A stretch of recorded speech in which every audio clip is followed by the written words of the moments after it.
Present జనరేషన్లో పెళ్లి చేయడానికి అమ్మాయి వాళ్ళ సైడ్ చూసుకున్నట్లయితే అబ్బాయి ఎంతవరకు సంపాదిస్తున్నాడు, ఏం జాబ్ చేస్తున్నాడు, ఫ్యామిలీ బ్యాక్గ్రౌండ్ ఏంటి, క్యారెక్టర్ విషయంకి వచ్చేసరికంటే ఇక ఇతరులు చెప్పింది నమ్మేస్తారు. బట్ అబ్బాయి వాళ్ళ సైడ్ కూడా చూసుకున్నట్లయితే అమ్మాయి క్యారెక్టర్ ఎలాంటిది, అమ్మాయి ఇతరులతో ఎలా బిహేవ్ చేస్తుంది, అండ్ వాళ్ళ ప్రాపర్టీ ఎంత ఉంది, వాళ్ళు ఎంత కట్నం ఇవ్వగలరు అని చెప్పేసి కూడా ఆలోచిస్తారు. ఎప్పుడైనా సరే ఒక రిలేషన్షిప్ అనేది అండర్స్టాండింగ్ మీద బిల్డే ఉంటుంది, కట్నంతో ముడిపడి ఉండదు ఎప్పుడైనా కూడా. అండ్ అర్థం చేసుకోండి, ఎవరి క్యారెక్టర్ ఏంటి అని చెప్పేసి ఎవరికి ఈజీగా తెలీదు. ఓకే, మనం తెలుసుకున్నాము అనుకుంటాము, కానీ పెళ్ళైన తర్వాత మారొచ్చు సమ్టైమ్స్.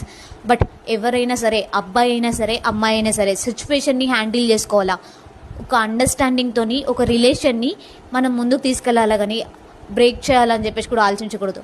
ఒకవేళ మీరు ఫేస్ చేయలేని సిచ్యువేషన్ వచ్చినప్పుడు దానికి ఎలాంటి సొల్యూషన్ కావాలో తీసుకోవాలి, కానీ